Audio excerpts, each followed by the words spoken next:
Hello everyone, this is Dr. Asif Khan and I am back with a new video.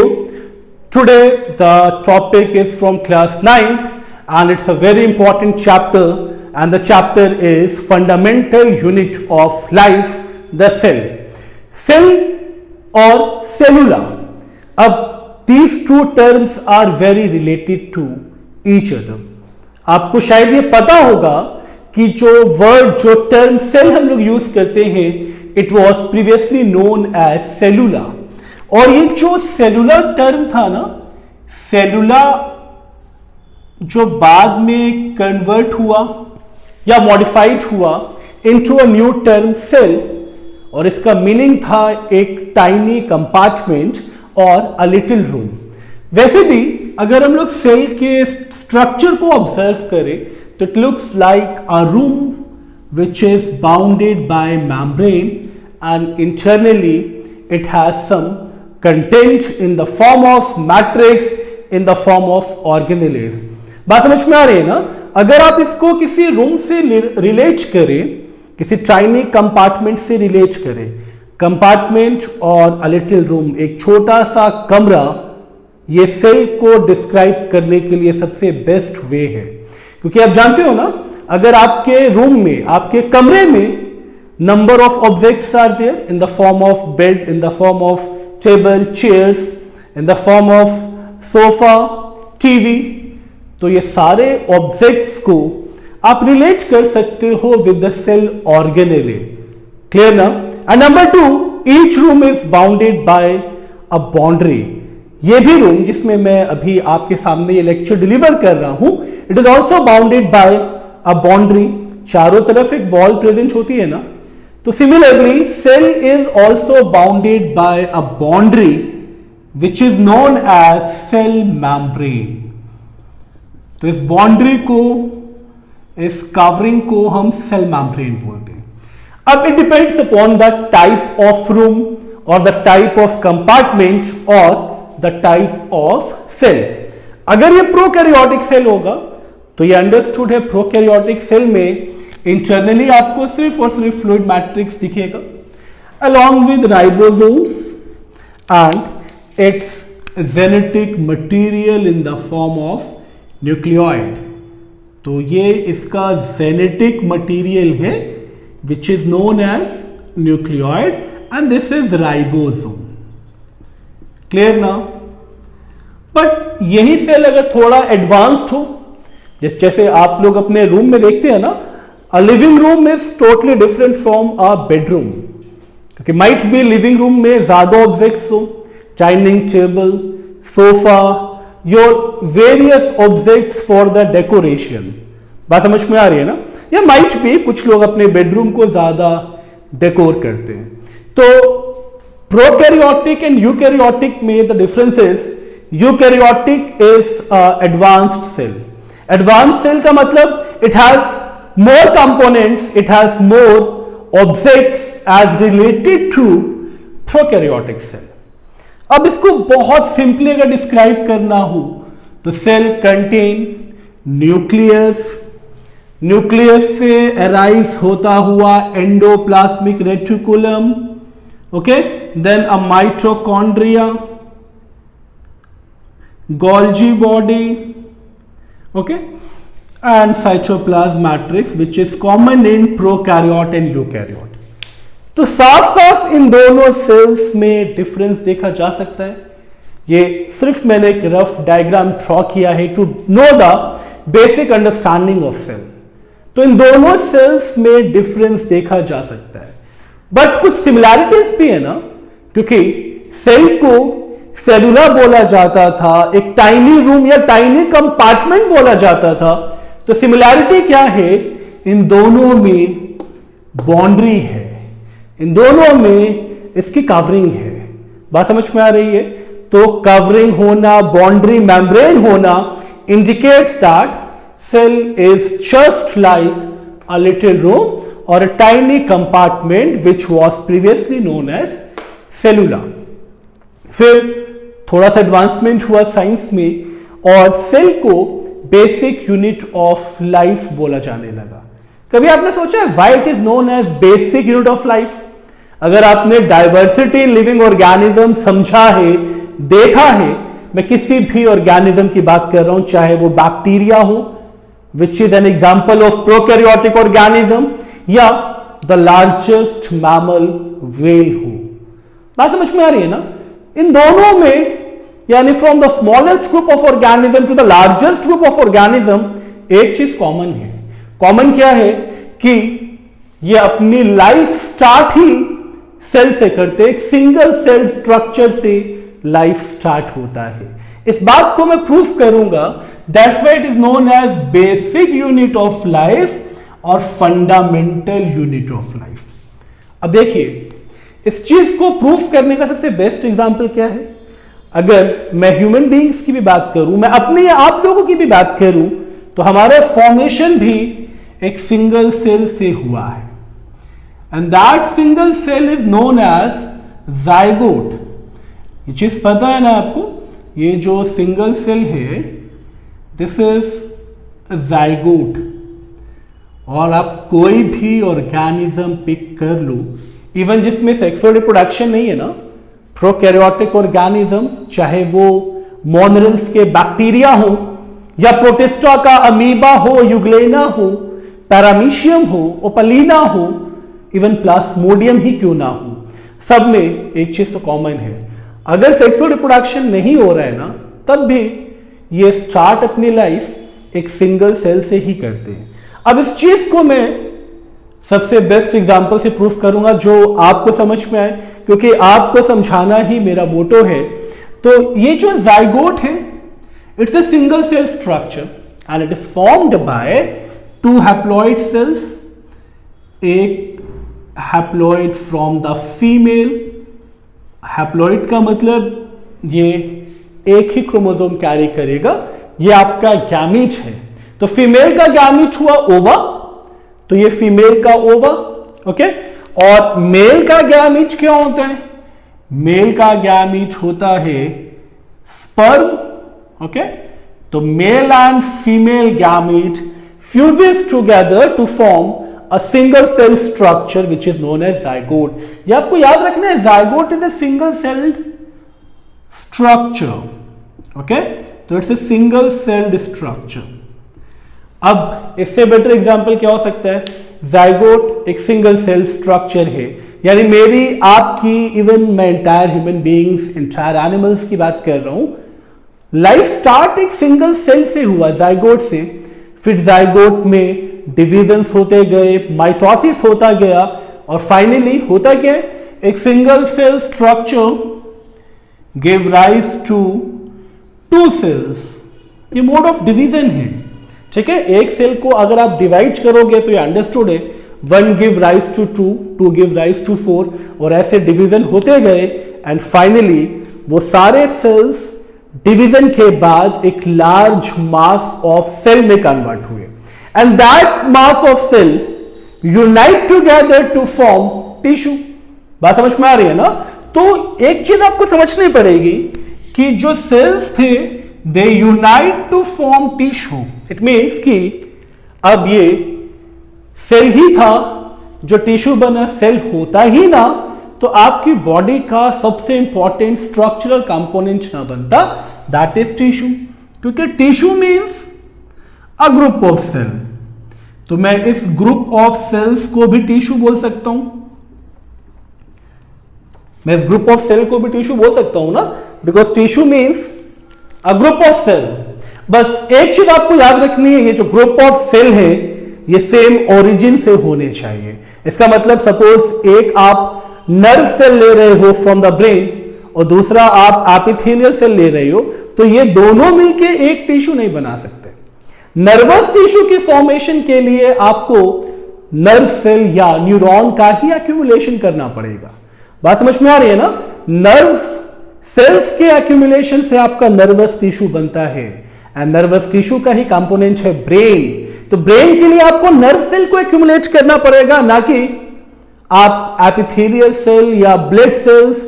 अब आप RBC या WBC को collect करके nervous tissue तो नहीं बना सकते ना, ब्रेन तो नहीं बना सकते, बट आप आरबीसी और डब्ल्यूबीसी के एक्यूमुलेशन से ब्लड बना सकते हैं। और ब्लड क्या है? Blood is also a tissue. तो टिश्यू में एक चीज आपको याद रखनी है, it is formed by group of cell और cells unite to form tissue but from the same origin. Origin same होना चाहिए। ओके मैं ये चीज यहां मेंशन भी कर दूं, they unite to form tissue but from same origin. Origin अलग नहीं हो सकता। क्लियर है? अब सेल ना होता, टिश्यू ना बनते। अब इस टिश्यू की इंपॉर्टेंस क्या है वो इस टिश्यूज को समझ के आएगी, क्योंकि देखिए इसको structural and functional unit of life बोला गया है ना। स्ट्रक्चरल यूनिट ऑफ लाइफ का मतलब it forms the structure of your body. For example the epithelial tissue, and epithelial tissue means your skin, your covering, your fleshy part. अगर epithelial tissue नहीं होगा तो आपकी बॉडी का एक्सटर्नल अपीयरेंस नहीं बनेगा, आपकी मॉर्फोलॉजी नहीं बनेगी, बिकॉज ये जो स्किन है ectoderm, it's a part of epithelial tissue, because epithelial tissue consists of 3 germ layers, ectoderm, then अगर आप चीक पे देखो तो ये एक्टोडर्म है, और ये जो पोर्शन मेरे चीक के इनर साइड है दैट इज एंडोडर्म। अब उन दोनों के सेंटर का पार्ट हो गया मेसोडर्म, जो मैं आपको दिखा नहीं सकता, अदरवाइज मुझे ये पोर्शन अपना कट करना पड़ेगा। बात समझ में आ रही है ना? तो एक चीज तो क्लियर हो गई कि epithelial tissue gives the outer form, और ये आउटर फॉर्म इसलिए इंपॉर्टेंट है क्योंकि it gives protection to your body, as it is the external covering, तो it gives protection to your body. ये चीज क्लियर है ना? Epithelial tissue gives protection. तो एपिथेलियल टिश्यू की इंपॉर्टेंस आपको समझ में आ रही है ना? इवन ये आपका पूरा फेस, आपकी पूरी बॉडी आप ऑब्जर्व करें from the head to the toe, तो it is made up of skin. Clear ना? It is made up of epithelial tissue. Similarly the second tissue, it is also very important, connective tissue, जिसका function ही है body को connect करना। For example blood को fluid connective tissue बोला जाता है। अगर ब्लड नहीं होगा तो बॉडी के इंटरनल ऑर्गन्स या एक्सटर्नल स्ट्रक्चर एक दूसरे से कनेक्ट होंगे ही नहीं, क्योंकि ये ब्लड ही है जो बॉडी के डिफरेंट सेल्स को, डिफरेंट पार्ट्स, डिफरेंट ऑर्गन्स को न्यूट्रिशन भी सप्लाई करता है एंड रेस्पिरेटरी गैसेस भी सप्लाई करता है। बात समझ में आ रही है ना? तो connective tissue helps in connecting the various parts of the body. Okay, connecting various parts of the body. अब इस चीज के लिए आप बहुत सारे एग्जांपल ले सकते हो, like blood and lymph, these are the fluid connective tissue. Similarly skeletal framework आपकी बॉडी का, ये पूरा स्कल, फिर ये पूरा रिबकेज, देन वर्टिब्रल कॉलम, ये पूरा जो स्ट्रक्चर है स्केलेटल सिस्टम, ये भी तो डेंस कनेक्टिव टिश्यू है। बोन्स अगर एक दूसरे से कनेक्ट नहीं होंगे तो क्या ये मूव करेगा? क्या ये एबिलिटी होगी मूवमेंट की? नहीं होगी ना। तो कनेक्टिव टिश्यू भी आपके स्ट्रक्चर के लिए कितना इंपॉर्टेंट है, क्योंकि अगर स्ट्रक्चरल फ्रेमवर्क ही नहीं होगा तो एपिथेलियल टिश्यू भी किस पे फिक्स्ड होगा। सिमिलरली मस्कुलर टिश्यू, मसल्स हैं तो आपकी बॉडी में मूवमेंट है, लोकोमोशन है। अगर मसल्स ही नहीं होंगे तो बॉडी मूवमेंट भी शो नहीं करेगा। मूवमेंट का मतलब आपके हाथ या पैरों का मूवमेंट। लोकोमोशन मतलब चलना, आप अपने प्लेस से डिस्प्लेस हो रहे हैं, यानी एक प्लेस से दूसरी प्लेस पे जा रहे हैं, दैट इज लोकोमोशन। तो मूवमेंट एंड लोकोमोशन, ये भी चीज इंपॉर्टेंट है, अदरवाइज ये नहीं होगा तो बॉडी फिक्स्ड होगा, स्टेबल होगा, कोई भी मूवमेंट नहीं होगी, ना आप डिफेंस कर पाओगे, ना आप फूड इनटेक कर पाओगे, और बहुत सारे एसेंशियल फंक्शंस आप नहीं कर पाओगे। Nervous tissue, the most important tissue, because nervous tissue है तो आपकी मेमोरी है, नर्वस टिश्यू है तो आप सिग्नल्स को रिसीव कर सकते हो, आप वॉइस को सुनते हो, कमांड सुनते हो, टीचर्स बुलाते हैं तो सुनते हो, उनके कमांड पे आप अपना एक्शन परफॉर्म करते हैं। अगर वो कहते हैं बैठ जाइए तो आप बैठ जाते हो, अगर वो कहते हैं स्टैंड अप तो आप खड़े हो जाते हो। तो this is the coordination of your body with your brain and it is maintained by nervous system or nervous tissue. Okay, so it act as coordination center. तो ये नहीं होगा तो बॉडी कोऑर्डिनेशन ही नहीं करेगा, वेरियस टाइप्स ऑफ सिग्नल्स को receive नहीं करेगा. तो ये चीज आपको समझ में आ गई होगी ना कि जितना इंपॉर्टेंट इसका स्ट्रक्चरल फ्रेमवर्क है उतना ही इंपॉर्टेंट, अब ये स्ट्रक्चर आपको समझ में आ गए तो ये भी समझ में आ गया होगा कि why they are known as functional unit of life. Clear ना? तो ये दोनों जो कॉन्सेप्ट्स थे रिलेटेड टू सेल, ये चीज आपको समझ में आ गई होगी. बिकॉज रटना नहीं है, इस चैनल पे आके डोंट मेमोराइज द बायोलॉजी. अब एक और इंपॉर्टेंट चीज थी related to cell, that is discovery of cell. So a very famous person, Robert Hooke, discovered the cell in 1665 and he saw a honeycomb-like pattern in a cork. Cork क्या होता है? A bark, a piece of bark, एक wooden block. Wooden block which is mainly observed in the bottle of champagne. अगर आपने champagne देखा है ना तो उस पर एक wooden block होता है जिसको आप ओपनर से ओपन करते हो तो वो बहुत प्रेशर से बाहर आता है. So that wooden block consist of honeycomb like pattern. जैसे एक beehive होता है, मधुमक्खी का छत्ता, वैसे ही ये स्ट्रक्चर था उस वुडन ब्लॉक पे, उस honeycomb like pattern की मैं बात कर रहा हूं जो रॉबर्ट हुक ने ऑब्जर्व किया था. अब एक चीज आपने नोटिस की, रॉबर्ट हुक ने वुडन ब्लॉक को ऑब्जर्व किया था तो अंडरस्टूड है वुडन ब्लॉक का मतलब प्लांट, और प्लांट में वुडन ब्लॉक का मतलब डेड सेल्स. तो मैंने किसी भी कंपार्टमेंट में फ्लूइड मैट्रिक्स को शो नहीं किया है, इस चीज का भी आपको ध्यान रखना है. क्लियर? तो रॉबर्ट हुक ने डिस्कवर किया सेल को इन 1665 एंड सबसे इंपॉर्टेंट चीज क्या थी, it looks like honeycomb like structure, और ये बिल्कुल प्रिजन सेल की तरह था. प्रिजन सेल का मतलब समझते हैं ना, जिस तरह से एक जेल का स्ट्रक्चर होता है, नंबर ऑफ कंपार्टमेंट्स, वैसे इसका भी स्ट्रक्चर था. अब रॉबर्ट हुक को क्या लगा कि these compartments are mainly meant for the storage of noble juices for the plant. अब वो नोबल जूसेस एक्चुअली क्या थे वो बहुत टाइम के बाद पता चला था, क्योंकि आप जानते हैं दैट सेल इनक्लोजेस साइटोप्लाज्म, बट ये तो डेड सेल्स था.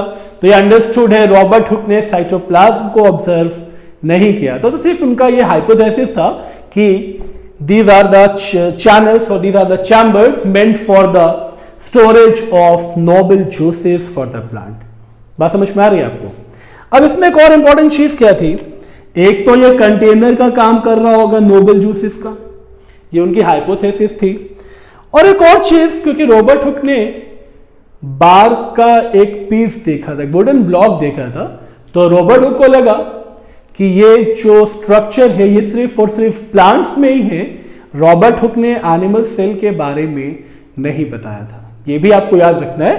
तो ही thought that these cells existed only in plants. बात समझ में आ रही है ना? तो अब इस चीज को बाद में एक बहुत फेमस पर्सन थे स्क्लिडिन, एंड स्क्लिडिन ने यह बात प्रूफ की. मैं इस चीज को यहां मेंशन कर रहा हूं. ओके, तो स्क्लिडिन ने ये बात प्रूफ की या ऑब्जर्व किया एनिमल सेल्स. ओके,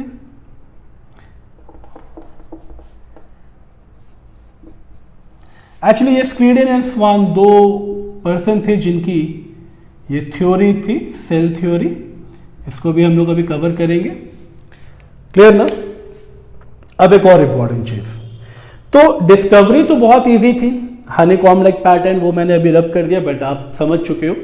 और the structure resembles the prison like, and the most important thing कि रॉबर्ट हुक थॉट कि ये स्ट्रक्चर सिर्फ और सिर्फ प्लांट सेल्स में है, एनिमल सेल्स में ये स्ट्रक्चर्स नहीं होंगे, क्योंकि रॉबर्ट हुक ने एनिमल सेल ऑब्जर्व नहीं किया था.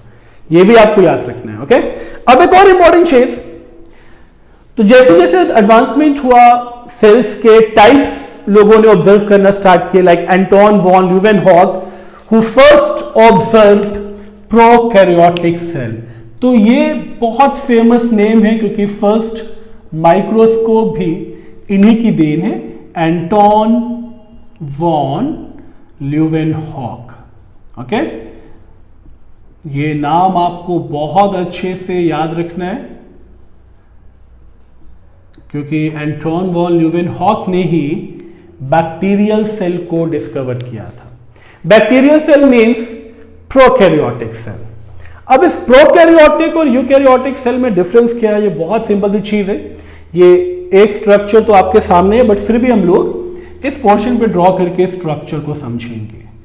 तो ये है यूकैरियोटिक सेल का स्ट्रक्चर। ओके, मैं अभी फिलहाल एक एनिमल सेल का स्ट्रक्चर लेके चल रहा हूं, which consist of nucleus along with nuclear membrane and then endoplasmic reticulum, okay, then mitochondria। अभी मैं सिर्फ एक एक ऑर्गेनेल शो कर रहा हूं, हालांकि number of mitochondria are there in the cytoplasmic matrix. तो ये हो गया आपका माइटोकॉन्ड्रिया। सिमिलरली ये गोल्जी बॉडी आपका sac like structure. Okay, and यहां हम लोग राइबोसोम्स शो कर लेंगे। ठीक है, तो ये मेजर कंपोनेंट हम लोगों ने यहां शो कर लिया है। ओके, तो ये स्ट्रक्चर है यूकैरियोटिक सेल का। एंड प्रोकैरियोटिक सेल में सिर्फ और सिर्फ आपको सेल मेम्ब्रेन के बाहर cell wall, then cytoplasmic matrix along with ribosomes and ये जो स्ट्रक्चर आप देख रहे हो दिस इज न्यूक्लियोइड। ओके, ये मैं अभी यहाँ मेंशन नहीं करूंगा, इसको हम लोग अभी ड्यूरिंग द ऑब्जर्वेशन डिस्कस करेंगे। क्लियर ना? So there are two types of cells, prokaryotic and eukaryotic. And prokaryotic को प्रिमिटिव सेल बोलते हैं। प्रिमिटिव सेल क्यों बोलते हैं ये भी आपको बहुत अच्छे से पता होना चाहिए। Primitive cell means the first cell, and आपको ये बात पता होगी या नहीं भी पता है तो आप ये बहुत ध्यान से सुनिए, जो सबसे पहला ऑर्गेनिज्म अर्थ पे इन्वेड हुआ था, जो सबसे पहला ऑर्गेनिज्म अर्थ पे आया था, वो एक सिंगल सेल्ड ऑर्गेनिज्म था, that is bacteria, and that bacteria was prokaryotic. Clear? It means कि वो जो ऑर्गेनिज्म था वो बैक्टीरिया था जो प्रोकैरियोटिक था, जिसमें मेम्ब्रेन बाउंड ऑर्गेनेल्स एब्सेंट रहे होंगे, जिसमें न्यूक्लियर मेम्ब्रेन एब्सेंट रहा होगा। तो that's why they are known as primitive cell. One more important thing कि अगर इसको कंपेयर करें यूकैरियोटिक सेल से, तो यूकैरियोटिक को एडवांस्ड सेल बोला जाता है। डिफरेंस समझ में आ ही रहा होगा आपको। एडवांस्ड इसलिए क्योंकि इसमें नंबर ऑफ ऑर्गेनेल्स है और हर एक ऑर्गेनेल का अपना एक फंक्शन है। For example mitochondria is known as powerhouse of the cell. तो ये अपने लिए एटीपी जनरेट कर सकता है बिकॉज ऑफ माइटोकॉन्ड्रिया। अब यहां तो माइटोकॉन्ड्रिया है नहीं, तो एटीपी जनरेशन पॉसिबल नहीं है। जो पॉसिबल है भी एनर्जी लिबरेट या एटीपी प्रोडक्शन, वो इसके साइटोप्लाज्म के थ्रू ही होगी। बात समझ में आ रही है ना आपको? नंबर 2, अगर सेल के साइज को कंपेयर करें तो यहां डायमीटर देखिए बहुत कम है, 0.5 to 1 माइक्रोन और 10 माइक्रोन। इसे हालांकि बहुत सारी बुक्स ने वेरियस डायमेंशन दी है, बट इसको लेके परेशान होने की जरूरत नहीं है। तो 0.5 to 5 या 10 ये हम लोग इसका एक एवरेज डायमेंशन लेके चलते हैं। बट स्मॉलेस्ट है ये तो इंडिकेट हो रहा है ना, because it start from 0.5 micron in diameter and इसका डायमीटर 5 से स्टार्ट हो रहा है। तो ये अंडरस्टूड है major difference in the size of prokaryotic and eukaryotic cell. ये भी clear? Number 3, nucleus lacks nuclear membrane. It means कि न्यूक्लियर मटेरियल्स आर देयर, क्योंकि यहां पे आपको क्रोमोसोम तो दिखेगा, एंड क्रोमोसोम क्या है? It's a part of nucleus. क्योंकि न्यूक्लियस के अंदर मैं यहां शो कर रहा हूं, न्यूक्लियस, सपोज ये न्यूक्लियस है तो इसके अंदर ये थ्रेड लाइक स्ट्रक्चर होता है which is known as chromatin. And chromatin का मतलब ही हो गया जो कंडेंस्ड होके क्रोमोसोम बनेगा। तो this chromatin are found in nucleus, तो यहां क्रोमोसोम्स तो होगा बट न्यूक्लियर मेम्ब्रेन नहीं होगा, तो it lakhs nuclear membrane. Okay, तो न्यूक्लियर मेम्ब्रेन यहां पे एब्सेंट है। अब यहां पे तो ये चीज आपको साफ दिख रही है, न्यूक्लियर मेम्ब्रेन इज प्रेजेंट, तो nuclear membrane is present along with entire nuclear material, chromatin, nucleolus, सब कुछ होगा जो कि एक यूकैरियोटिक सेल के न्यूक्लियस में होता है। मेम्ब्रेन बाउंड ऑर्गेनेल एब्सेंट क्योंकि प्रोकैरियोटिक में Golgi body, mitochondria, endoplasmic reticulum, ये सारे ऑर्गेनेल्स एब्सेंट है, लाइसोसोम सब एब्सेंट है। But in eukaryotic cells membrane bound organelles are there. मैंने कुछ एग्जांपल्स भी शो किए हैं like nucleus, endoplasmic reticulum, mitochondria, Golgi body, तो ये सारे ऑर्गेनेल्स प्रोकैरियोटिक सेल में एब्सेंट होते हैं। अब एक और important difference between these two, chromosome इसमें सिंगल एंड सर्कुलर है। Circular means shape double stranded होता है और ये एक सिंगल क्रोमोसोम है, तो this is a circular chromosome, it is also known as plasmid. ठीक है, अगर आपसे ये पूछा जाए कि प्रोकैरियोटिक का सर्कुलर क्रोमोसोम का नेम, तो इट इज प्लास्मिड। नहीं भी याद रहता है तो कोई मैटर नहीं है, बिकॉज 9th में बहुत डिटेल में जाने की जरूरत नहीं है, बट स्टिल अगर आप थोड़ा सा एडवांस्ड प्रिपरेशन करना चाहते हैं तो ये चीज आपको पता होनी चाहिए। सिमिलरली यहां पे क्रोमोसोम का स्ट्रक्चर, आप सपोज ह्यूमन क्रोमोसोम की बात कर रहे हो तो आप अच्छे से जानते हो it's a linear, double stranded and slightly coiled. Okay, तो these are the difference in the structure of chromosome. I hope ये प्रोकैरियोटिक एंड यूकैरियोटिक क्रोमोसोम का पार्ट भी आपको इजीली समझ में आया होगा। अब बात हम लोग करेंगे प्रोकैरियोटिक सेल के स्ट्रक्चर की, क्योंकि ये बहुत इंपॉर्टेंट पार्ट है। एक स्ट्रक्चरल डिफरेंस भी आपको पता होना चाहिए between prokaryotic and eukaryotic cells, क्योंकि अगर स्ट्रक्चरल डिफरेंस पता होगा ना तो फिर इंटरनल कंटेंट ऑर्गेनेल्स पढ़ना बहुत इजी हो जाता है। तो प्रोकैरियोटिक सेल में ये 4 स्ट्रक्चर हैं जो पूरे सेल को डिस्क्राइब करते हैं। The first one cell membrane, and cell membrane का कंपोजिशन बिल्कुल सेम है जैसा कि यूकैरियोटिक में है, as it is made up of phospholipid bilayer. ठीक है, और ये फॉस्फोलिपिड बाइलेयर का मतलब एटलीस्ट आपको ये पता होना चाहिए कि phosphate is there, lipids are there. बस एक इंपॉर्टेंट पॉइंट जो यूकैरियोटिक में नहीं होता सेल मेम्ब्रेन पे, प्रोकैरियोटिक के सेल मेम्ब्रेन पे रेस्पिरेटरी एंजाइम्स होते हैं। ओके, तो जो इसके रेस्पिरेशन में हेल्प करते हैं, it has respiratory enzymes.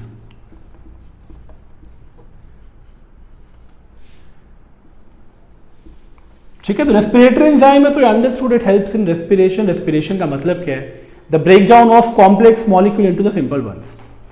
Cell wall, cell wall is a non living rigid and tough covering, and इसका जो मेजर फंक्शन होता है वो है प्रोटेक्शन।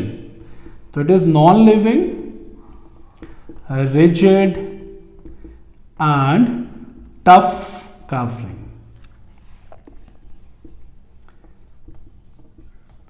ये भी इजी था। ओके, तो non living, rigid and tough covering, and cell wall is mainly meant for the protection of the cell. Okay, genetic material ये अभी हम लोग डिस्कस कर रहे थे, it is circular, double stranded DNA and single chromosome. तो single chromosome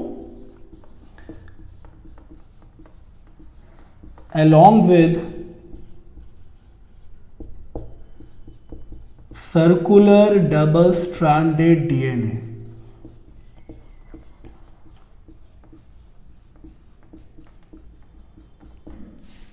okay, तो it's a double stranded DNA, circular, ये चीज मैं यहां मेंशन कर चुका हूं, which is known as plasmid and cytoplasm. तो प्रोकैरियोट के साइटोप्लाज्म एंड यूकैरियोट के साइटोप्लाज्म में सिर्फ मेजर डिफरेंस आपको पता होना चाहिए। Cytoplasm of prokaryote lacks membrane bound organelles, यानी इसके साइटोप्लाज्म में कोई भी मेम्ब्रेन बाउंड ऑर्गेनेल्स प्रेजेंट नहीं होगा। तो it lacks membrane bound organelles.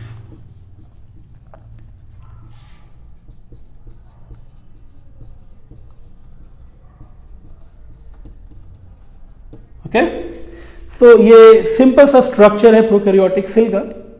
इसको आप एक रफ डायग्राम के थ्रू भी समझ सकते हैं। Cell membrane and outer to cell membrane a cell wall is there, okay, then its genetic material in the form of plasmid, और ये इसका न्यूक्लियोइड है। न्यूक्लियोइड का मतलब जहां पे क्रोमोसोम्स का एक्यूमुलेशन होता है। And yes, ribosomes is also very important because ribosome is the only organelle present in the prokaryotic cell. And इसका एक फंक्शन है, राइबोसोम्स को प्रोटीन फैक्ट्री बोलते हैं।